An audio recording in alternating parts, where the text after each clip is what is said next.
हार्दिक भाई, आप कह रहे हैं कि आपके परिवार से कोई मंत्री नहीं था, विधायक नहीं था। क्या ये बात सही नहीं है कि आपके परिवार के संघ और भाजपा के साथ बहुत पुराना नाता है? जब भी संघ और भाजपा के नेता विरमगाम के आसपास प्रवास करते थे, आपके पिताजी की गाड़ी में ही ले जाते थे, क्योंकि उस समय उनके पास कोई व्हीकल नहीं हुआ करता था। तो ये बात सही नहीं है। और दूसरा सवाल ये है, आपने पत्रकार परिषद में ये कहा था कि चिमनभाई पटेल, विठल भाई रादड़िया, नरहरि अमीन का कांग्रेस ने अपमान किया। तो मुझे आपको ये पूछना है, क्या नाथालाल झगड़ा का अपमान नहीं हुआ था? क्या केशुभाई पटेल का भाजपा में अपमान नहीं हुआ था?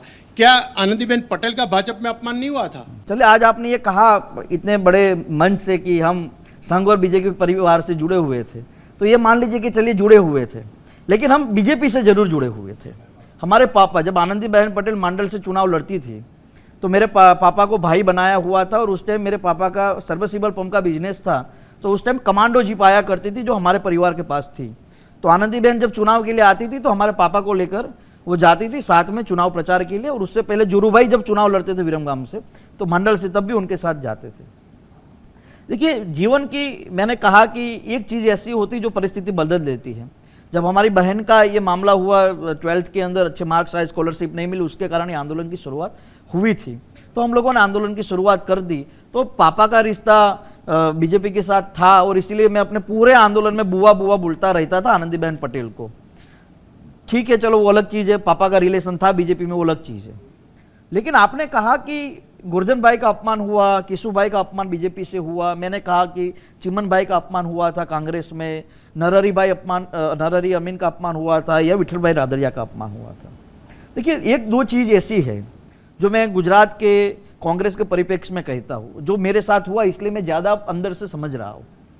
ये लोग कभी भी नहीं चाहते कि हम जैसे लोग, और खास तौर पर पटेल कम्युनिटी के लोग, ये खुले मन से बोल रहा हूँ, पटेल कम्युनिटी के लोग कांग्रेस के भीतर मजबूती बनाए, और कांग्रेस के भीतर पटेल समाज के लोग आगे बढ़े। कि जो मजबूत लोग हैं उनको हटाने के लिए कांग्रेस पार्टी ने पूरा प्रयास किया। उसका सिंपल उदाहरण अगर मैं देता हूँ आपको, मेरा ही देता हूँ।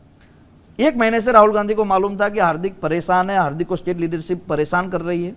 जब कई साल के बाद या कई महीनों के बाद राहुल गांधी दाहोद के भीतर एक रैली करने के लिए आते, 6 घंटे के लिए आते, अगर वो हम जैसे नौजवानों को संभालना चाहते या रखना चाहते हैं, अगर स्टेट लीडरशिप हम लोगों को रखना चाहती है, संभालना चाहती है, तो क्या 5 मिनट राहुल गांधी से नहीं मिला सकते थे?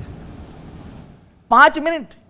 इतने बड़े व्यस्त व्यक्ति है जो 5 मिनट हमसे बात नहीं कर सकते थे, या कह सकते थे कि हार्दिक तेरी परेशानी मैं समझता हूं, स्टेट लीडरशिप तुझे ऐसे ही परेशान करेगी, लेकिन तू 1 महीने तक चिंता मत करना, मैं तेरे साथ हूं, फिर बैठ के मामला सुलझा लेंगे। नहीं कहा गया। लेकिन द्वारका की चिंतन शिविर में मन से कहते कि सीनियर लीडरशिप पार्टी को खराब कर रही है। और हम जैसे नौजवानों के साथ हम ये नहीं कहते कि हम, देखिए, पहला ऐसा व्यक्ति होगा झाला साहब कि मैं वर्क मांगते हुए इस्तीफा दिया है, पद मांगते हुए नहीं। मैं लगातार मीडिया में कह रहा था कि मेरी जिम्मेवारी तय कीजिए वर्किंग प्रेसिडेंट के नाते, ताकि मैं कुछ काम करूं। ऐसे ही वर्किंग प्रेसिडेंट बना के रखोगे तो फायदा नहीं है। और मैंने पार्टी के भीतर, जब वेणुगोपाल जी से हमारी मीटिंग हुई, तब मैंने कहा कि मैं सिद्धू बनने के लिए नहीं आया आपके पास, कि मैं चुनाव आ रहा है इसलिए आप पर प्रेशर डालूं। ये पद भी ले लीजिए, लेकिन कार्यकर्ता के रूप में कोई काम, जिम्मेवारी तय कीजिए, क्योंकि तब जाके हम हमारी क्षमता आपको पुरवार कर सकेंगे। मतलब आपकी घर वापसी हो रही है आपके देखिए, बहुत सारे नेता जब पार्टी छोड़ते और ज्वाइन करते हैं तो ये शब्द का इस्तेमाल जरूर होता है, लेकिन मैं ये नहीं कहूंगा कि मेरी घर वापसी हो रही है, क्योंकि हकीकत ये है कि हमारे पापा बीजेपी में थे, और हमारी आइडियोलॉजिकल, मैंने जो पहले भी कहा, जो 4 मुद्दे, राष्ट्र हित की बात हो, प्रदेश हित की बात हो, समाज हित की बात हो या जनहित की बात, इस मुद्दे पर हमारा स्टैंड बहुत क्लियर है। और क्या कहे, हम राम मंदिर के मुद्दे पर हम अपना स्टैंड क्लियर कर सकते हैं, तो आप ये कह सकते हैं कि हमारी घर वापसी है।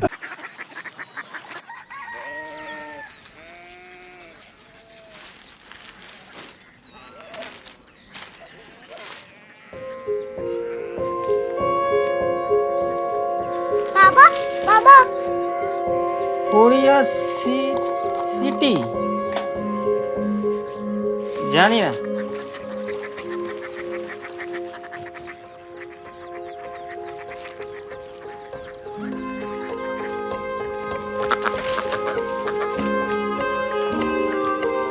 Korea city? हाँ,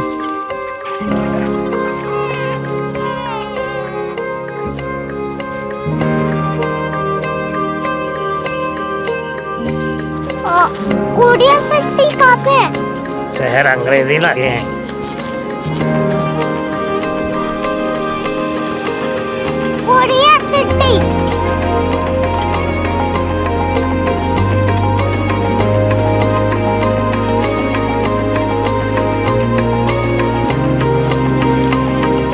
वो बहुत दूर है।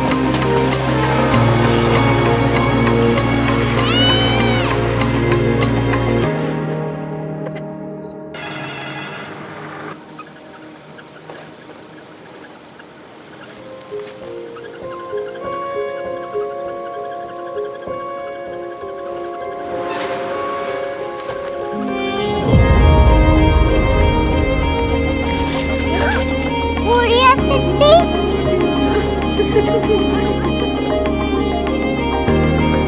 दुनिया को बोलना नहीं, कुछ लोग बड़े होते हैं। कोरिया सिटी कहाँ है? प्रोफेसर साहब को पता होगा। हो, ये छोटा वाला ग्लोब लगता है और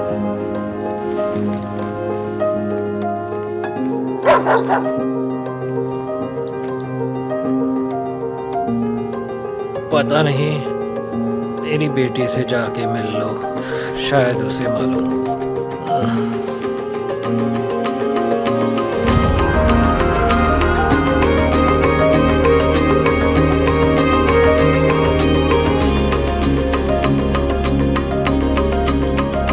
हाय,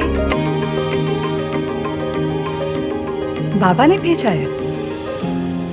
कम हियर।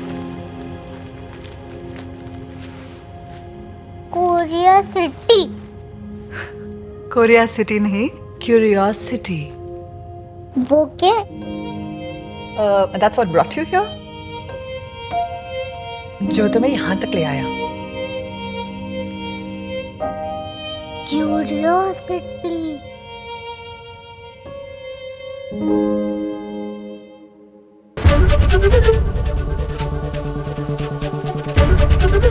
एबीपी न्यूज आपको रखे आगे।